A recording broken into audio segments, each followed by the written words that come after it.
नमस्कार दोस्तों, मैं ऋषिकेश अमोघ पीसीएस क्लासेस में आपका स्वागत और अभिनंदन करता हूं। दोस्तों, हम आपके लिए समसामयिकी घटना चक्र के ई दृष्टि सेशन लेकर आए हैं, जिसके ये आज का मेरा पहला वीडियो है जिसमें हम सूक्ष्म दृष्टि को चर्चा करेंगे। ठीक है, इसमें हमारा उद्देश्य ये है कि जो आगामी परीक्षाएं हैं, जो पीसीएस है, आरओ है, एआरओ है और बीपीएससी जितने लोग देने जा रहे हैं उनके लिए ये बहुत ही लाभदायक सिद्ध होगा। क्योंकि आप जानते हैं, चाहे आपका आरओ पेपर हो, चाहे आपका पीसीएस के पेपर हो, कि लगभग पीसीएस में 30 से 32 क्वेश्चन करंट के डायरेक्टली पूछे जाते हैं और लगभग 5 से 7 क्वेश्चन ऐसे होते हैं जो स्टैटिक से पूछ लिए जाते हैं। आरओ में भी यही हाल है। आरओ में भी लगभग 20 से 22 क्वेश्चन करंट से पूछे जाते हैं और उसमें भी 5 से 7 क्वेश्चन ऐसे होते हैं जो करंट से संबंधित स्टैटिक होते हैं। और प्लस अगर जो लोग बिहार देने जा रहे हैं, बिहार में भी आपको पता है लगभग 20 से 22 क्वेश्चन करंट का पूछा जाता है और लगभग आपका जो वन लाइनर होगा या फिर चाहे आपका स्टेटमेंट वाइज क्वेश्चन होगा, उसमें सभी हम इसमें कवर करेंगे। दोस्तों, पढ़ाते तो सभी करंट हैं, समझाते तो सभी करंट हैं, लेकिन हम यहाँ सबसे अलग चर्चा करने जा रहे हैं। अब हम सबसे अलग ये करेंगे कि जिस जिस प्रकार से आयोग क्वेश्चन पर पूछता है, उस पूछने का क्या नज़रिया है, उस नज़रिए के हिसाब से हम पढ़ेंगे। और प्लस ये भी ध्यान देंगे हमारे एग्ज़ाम के लिए कौन सा इम्पॉर्टेंट है, कौन सा नहीं है। क्योंकि हमें सिर्फ पढ़ा देना, वीडियो कंप्लीट करा देना मेरा उद्देश्य नहीं है। मेरा उद्देश्य ये है, हमारा एग्ज़ाम, हमारा आयोग जिस डिस्कोर्स से पकड़ता है या जिस डिस्कोर्स पूछता है, जिस डिस्कोर्स में बताना चाहता है, हम उसके ऑप्शन में उलझ जाते हैं या फिर हमें ऐसा लगता है एग्ज़ाम हॉल में हमने पढ़ रखा है फिर भी हम भूल चुके हैं। हम इसी मनोभ्रम को दूर करेंगे और हम बेहतर से बेहतर कोशिश यही करेंगे, जितने भी भ्रम वाली स्थिति है, जहाँ आपको कन्फ्यूजन होता है, जहाँ आपको कोई समस्या आती है, जिस टॉपिक को आप, जिस क्षेत्र को आप छोड़ देते हैं, उसको हम कवर करेंगे। मेरा उद्देश्य यही रहेगा। ठीक है, तभी हम वन लाइनर जो होता है, जैसे एग्जाम में पूछे जाते हैं वन लाइनर, उसकी शुरुआत करेंगे। उसके बाद इसके बाद हम सीधा राष्ट्रीय सामायिकी, फिर उसके बाद अंतर्राष्ट्रीय अर्थ की, उसके बाद कुछ उत्तर प्रदेश, उसके बाद बिहार स्पेशल, खेल, नियुक्तियाँ, ऐसे हम करीब 12 से 15 टॉपिक में इस सेशन में बांट के करेंगे। हर टॉपिक मेरे कई सेशन हो सकते हैं, क्योंकि वीडियो में बहुत लंबी नहीं ले जाना है, सिर्फ 15 से 20 मिनट में के अंदर इतना ही टॉपिक है, ताकि आप आसानी से क्योंकि रिवीजन कर सकें और वन शॉट में उस टॉपिक कंप्लीट हो जाए। ठीक है दोस्तों, आज से शुरुआत करते हैं। हमारा जो पहला टॉपिक है सूक्ष्म दृष्टि का, कि इसमें जो प्रमुख घटनाएं होती उसको पॉइंट वाइज में दिया गया है, उसको हमें पढ़ना है। पहला क्या है, राष्ट्रीय। राष्ट्रीय में क्या है, महाराष्ट्र सरकार ने किस हवाई अड्डे का पुनर्नामकरण को मंजूरी प्रदान की है। उसका नाम क्या है दोस्तों, उसका नाम है पुणे हवाई अड्डा। क्या नाम है, पुणे हवाई अड्डा। फिर पूछा है पुणे हवाई अड्डे का नाम क्या होगा। इसका नाम क्या होगा, जगत गुरु तुकाराम महाराज अंतर्राष्ट्रीय हवाई अड्डा। ठीक है दोस्तों, अगले जो न्यूज़ है हमारी, 6वें राष्ट्रीय खाद्य सुरक्षा सूचकांक फूड सेफ्टी इंडेक्स 2023-24 में शीर्ष 4 स्थान प्राप्त करता राज्य और केंद्र शासित प्रदेश कौन से हैं। दोस्तों, इसमें पहले कौन है, केरला है। पहले ध्यान से देखिएगा, पहले कौन है, केरला है। दूसरे कौन है, तमिलनाडु है। तीसरे कौन है, जम्मू कश्मीर है। चौथे कौन से, गुजरात है। अगर आपसे ये पूछा लिया जाए, इसलिए पूछा कैसे जाएगा, इसे पूछ लिया जाए, ये पूछा जा सकता है कि हाल ही में जारी 6वें राष्ट्रीय खाद्य सूचकांक में प्रथम, द्वितीय और तृतीय क्रम लगाने के लिए दिया जा सकता है। तो आपको ये क्रम याद रहना चाहिए, क्योंकि अगर केंद्र शासित प्रदेश पूछेगा तो जम्मू कश्मीर पहले स्थान पाएगा। अगर राज्य पूछ लिया तो आपको केरल, तमिलनाडु और गुजरात आएगा। ठीक है, आगे बढ़ते हैं। केंद्र सरकार ने किस केंद्र शासित प्रदेश की राजधानी पुनर्नामकरण करने की निर्णय लिया है।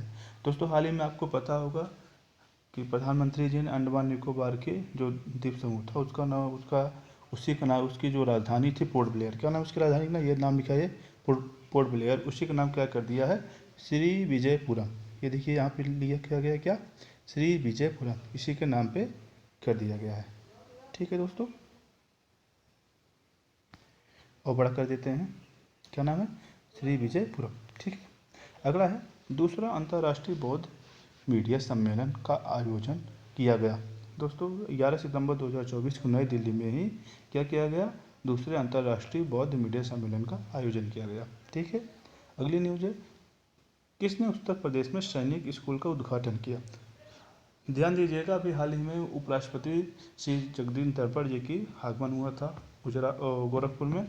वहीं उन्होंने क्या काम किया था, इसका उद्घाटन किया था। पूछा जा सकता है, जो कि अब अपने यहाँ क्या ऑप्शन अगर बना के पूछेगा उसमें ये पूछा जाएगा इसका उद्घाटन किसने किया, फिर ये स्थित कहाँ पे। ये दो प्रकार से क्वेश्चन बनेगा यहाँ से। पहला बन सकता है अगर स्थान पूछा तो स्थान कहाँ पे, स्थान लिखा जा सकता है। दूसरा अगर पूछे इसका उद्घाटनकर्ता कौन थे, तो ये भी उद्घाटनकर्ता में आपसे पछाड़ने की कोशिश किया जा सकता है। तो आपको दोनों दृष्टिकोण को तैयार करने, उद्घाटनकर्ता के रूप में भी और स्थान कौन पे है। ठीक है, अगला है दोस्तों, इसे ध्यान दीजिए कि प्रधानमंत्री नरेंद्र मोदी ने वीडियो कॉन्फ्रेंसिंग के जरिए कहाँ पर जल संचय जन भागीदारी पहल की शुरुआत की?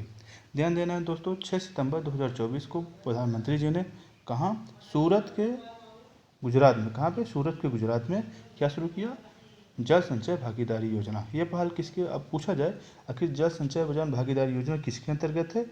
ये जल शक्ति अभियान कैच द रेन, ये अभियान शुरू किया था सरकार ने, जिसका नाम उद्देश्य क्या था कि आपको जल संचय योजना को, पहल को आगे बढ़ाना है। ठीक है, ठीक दोस्तों,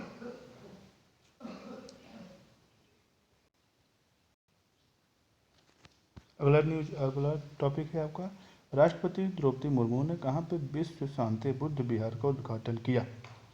तो आंसर क्या होगा दोस्तों, उदयगिरी लातूर जिला महाराष्ट्र। कहाँ पे, उदयगिरी लातूर जिला महाराष्ट्र में। ठीक है,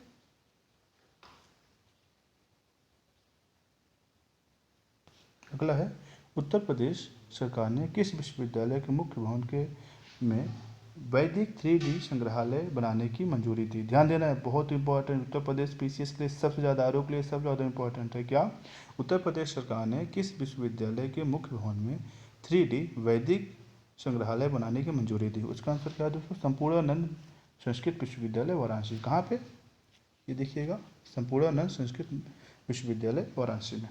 ठीक है, अत्याधुनिक संग्रहालय किसको समर्पित है? भगवान भारतीय ज्योतिष, खगोल विज्ञान और वैदिक साहित्य के लिए समर्पित है।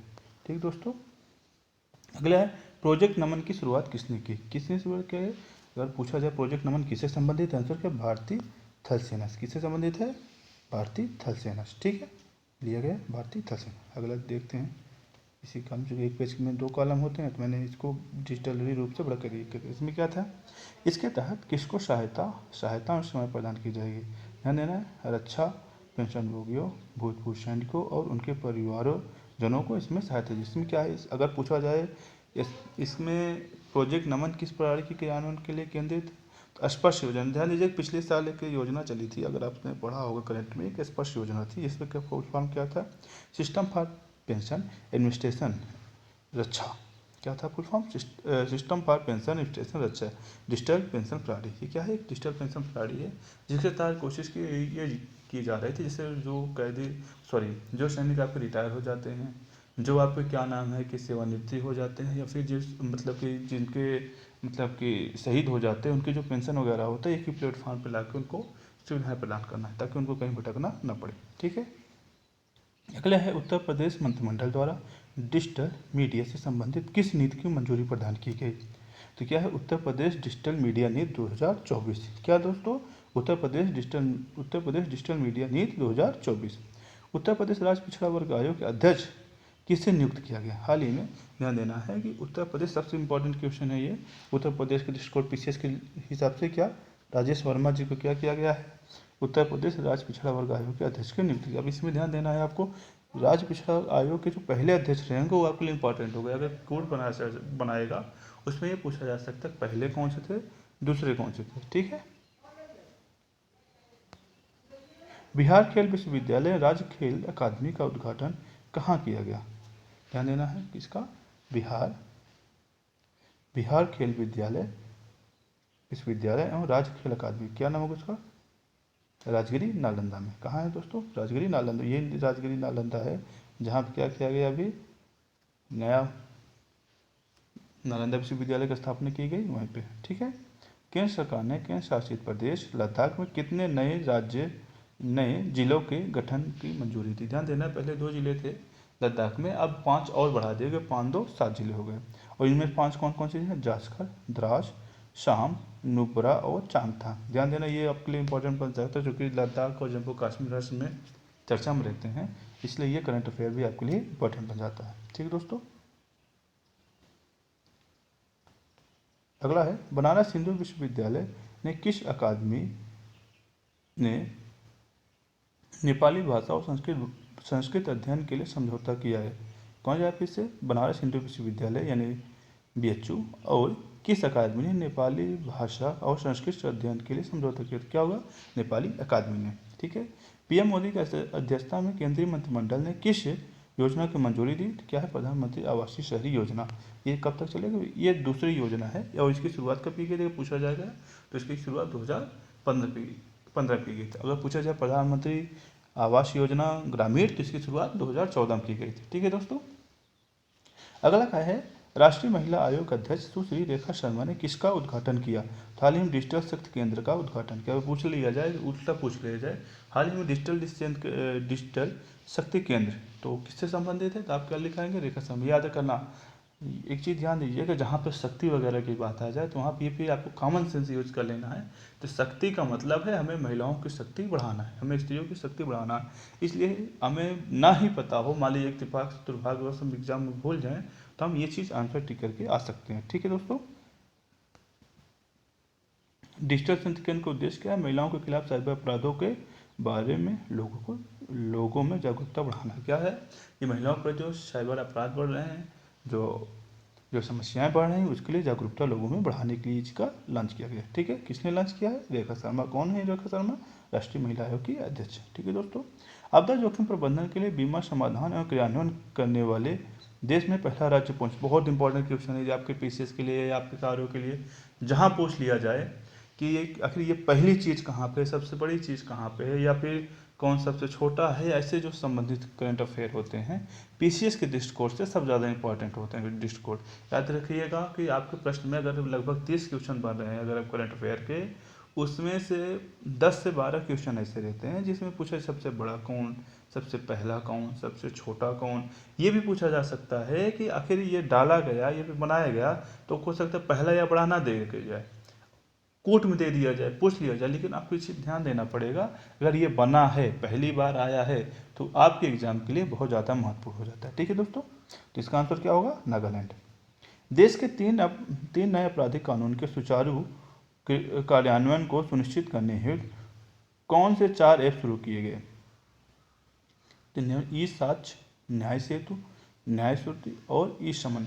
अब देखिए इसमें क्वेश्चन कैसे पूछेगा। अब इसमें 4 में से 3 देगा, अब पूछ लिया जाएगा इसमें से कौन सा नहीं है, कि पूछ लेगा हाल ही में देश के 3 नए आपराधिक कानून के सुचारू रूप से क्रियान्वयन के लिए ऐप 4 ऐप चालू किए गए, इसमें से कौन नहीं है, आपसे उल्टा पूछा जाएगा। इसलिए आपको ये चीज़ ध्यान देना पड़ेगा कौन सा नहीं है। ठीक है, चारों चीज़ ध्यान दीजिएगा। अगला है, उत्तर प्रदेश गोरखपुर से लेकर पश्चिम बंगाल तक 519 किलोमीटर लंबा कौन सा एक्सप्रेसवे बनाया जा रहा है? अब पूछ लीजिए गोरखपुर सिलीगुड़ी एक्सप्रेसवे। अब पूछ लीजिए पहली चीज इसकी लंबाई पूछी जा सकती है, दूसरी ये पूछी जा सकती है ये कहाँ से कहाँ तक जा सकता है। ठीक है, और उत्तर प्रदेश से शुरुआत हो रहा है इसलिए और ज़्यादा PCS के लिए हमारे और महत्वपूर्ण हो जाता है। ठीक दोस्तों, अगला हम पढ़ते हैं, गोरखपुर सिलीगुड़ी एक्सप्रेसवे किन 3 राज्यों से होकर गुजरेगा? तो आंसर क्या है इसका? उत्तर प्रदेश, बिहार और पश्चिम बंगाल। स्वाभाविक है, उत्तर प्रदेश और पश्चिम बंगाल बीच में बिहार ही पड़ता है, तो एक पश्चिम बंगाल पहुंच ही गए थे, बीच में बिहार है, बिना बिहार से होकर जा नहीं सकते।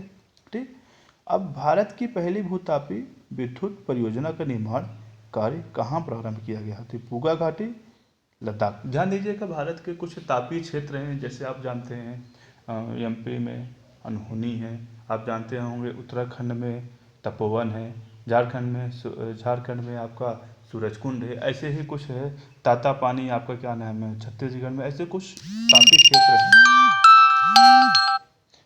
तापीय क्षेत्र हैं जो आपके एग्जाम के लिए इंपॉर्टेंट है, आपको स्टैटिक में जाकर पढ़ना पड़ेगा। अभी जब आएगी स्टैटिक में हम इसको कवर कराएंगे, आप इसी से निश्चिंत रहिए। ठीक है, केरल के वायनाड को राष्ट्रीय भारतीय अंतरिक्ष अनुसंधान संगठन इसरो वर्ष 2023 में तैयार किए गए भारत के भूस्खलन क्लस्टर में कौन सा स्थान दिया गया? ध्यान दीजिए, अभी आपको पता हुआ केरल में काफ़ी ज़्यादा भूस्खलन आया था, जिसमें काफ़ी ज़्यादा जान माल की हानि हुई थी। ठीक है। तो इसमें क्या नाम है, 13वां स्थान इसको मिलेगा है केरला का, और प्रथम स्थान जो है, जो रुद्रप्रयाग में भी आया था, समस्या आई थी, बाढ़ की समस्या आई थी फ्लड की, वहाँ पे उसको प्रथम स्थान दिया गया। ठीक है दोस्तों। राष्ट्रीय हिंदी विज्ञान सम्मेलन 2024 का आयोजन किया गया, तो क्या है इसका आंसर, भोपाल। क्या है दोस्तों इसका आंसर, भोपाल। ठीक।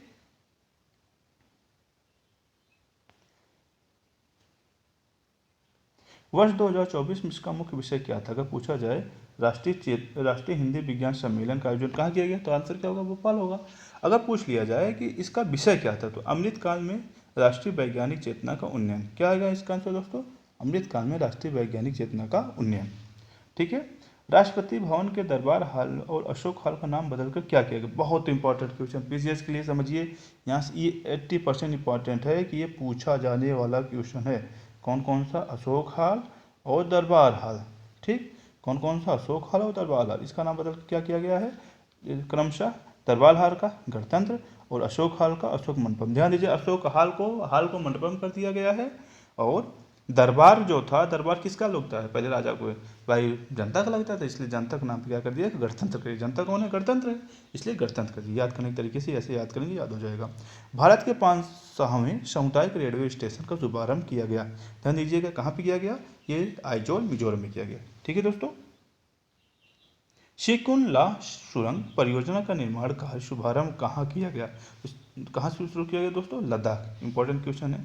किस यह सुरंग कितने फीट ऊंचाई पर है, तो लगभग 15,800 फीट की ऊंचाई की सुरंग का निर्माण किया। सुरंग की लंबाई क्या है, लगभग 4.1 किलोमीटर। ध्यान दीजिएगा कि सुरंग वगैरह जब बनाई जाती है, आपके लिए इंपॉर्टेंट इसलिए बन जाता है जो कि इसकी लंबाई कितनी है, कहाँ से कहाँ तक लिंक करता है, और अगर स्ट्रेटेजिक क्षेत्र पे है, जैसे किसी सीमा बॉर्डर पे है, लद्दाख में है या अरुणाचल प्रदेश में, क्योंकि चर्चा का विषय होता है, हर समय यहाँ पे विवादित क्षेत्र होता है, एक दूसरे के सामने एक महत्व का क्षेत्र होता है, इसलिए करंट के दृष्टिकोण से और इम्पोर्टेंट पड़ जाता है। ठीक है दोस्तों। निर्माण कार्य पूरा होने के बाद विश्व की सबसे लंबी ऊंची सुरंग कौन सी है, ध्यान दीजिएगा, इसको बनने के बाद विश्व की सबसे लंबी और सुरंग पूछी जाए और ऊंची सुरंग पूछी जाए, कौन, सिकुन ला सुरंग। ध्यान दीजिएगा, अगर क्वेश्चन यहीं से बनेगा, क्या बनेगा, विश्व की सबसे ऊंची लंबी सुरंग कौन सी है, तो आंसर क्या, सिकुन ला सुरंग। यूपी सरकार ने वृक्षारोपण जन अभियान 2024 के किस पहल की शुरुआत की, मित्र वन। ध्यान दीजिएगा, अगर पूछा जाए किस वन की शुरुआत की, तो इसका आंसर क्या होगा, मित्र वन। भारत का पहला Chadwick house navigating audit heritage संग्रहालय का उद्घाटन कहाँ किया गया, तो आंसर क्या होगा दोस्तों, शिमला, हिमाचल प्रदेश। संसद भवन परिसर में लोकसभा सचिवालय द्वारा किसका विकास किया गया, जहां प्रतिष्ठित भारतीय नेताओं एवं स्वतंत्रता सेनानियों की प्रतिमाएं स्थापित है। इसका नाम क्या, प्रेरणा स्थल। ध्यान दीजिएगा दोस्तों, जैसे हमारे जो स्वतंत्रता सेनानी हैं, राष्ट्र नेता हैं पूरे, जो या फिर जो हमारे स्वतंत्रता में जितने योगदान दिया थे, इनको जो भाई इनको देख हम प्रेरित होते हैं, इसलिए उनके नाम पे क्या पड़ा है, प्रेरणा स्थल। ठीक है। केंद्र सरकार द्वारा डाकघर अधिनियम 2023 के प्रावधानों को कब लागू किया गया, अभी हाल ही में डाकघर अधिनियम 2023 संशोधन किया गया, इसमें कब से लागू किया गया दोस्तों, 18 जून 2024। ठीक है। उत्तर प्रदेश मंत्रिमंडल द्वारा उत्तर प्रदेश राज्य विश्वविद्यालय मुरादाबाद का नामकरण पुनः नामकरण किए जाने की मंजूरी प्रदी। क्या नाम किया गया, ध्यान दीजिएगा, हाल ही में मुरादाबाद का जो विश्वविद्यालय था उसका नामकरण किया गया, पुनः नामकरण, इसका नाम किया गया गुरु जम्भेश्वर राज्य विश्वविद्यालय मुरादाबाद। ठीक है। 18वीं लोकसभा प्रोटेम स्पीकर कौन थे, याद रखिए, ये भर्तृहरि महताब साहब जो थे, ये काफ़ी योग्य थे और इन्हीं को ही नियुक्त किया गया। ठीक है।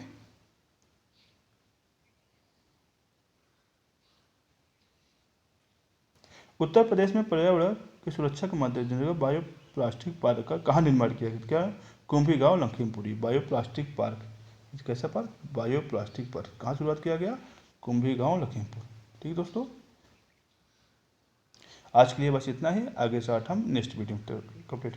अगर आपको ऐसे ही कंटेंट चाहिए तो हमारा यूट्यूब चैनल है, इसको सब्सक्राइब करिए, और इसके ऐसे ही लिंक मेरा टेलीग्राम चैनल का ही लास्ट में मैंने दे रखा है, कमेंट में है, आप उसे सब्सक्राइब करिए, और हम ताकि हमें मोटिवेशन मिलता है इसके करने के लिए।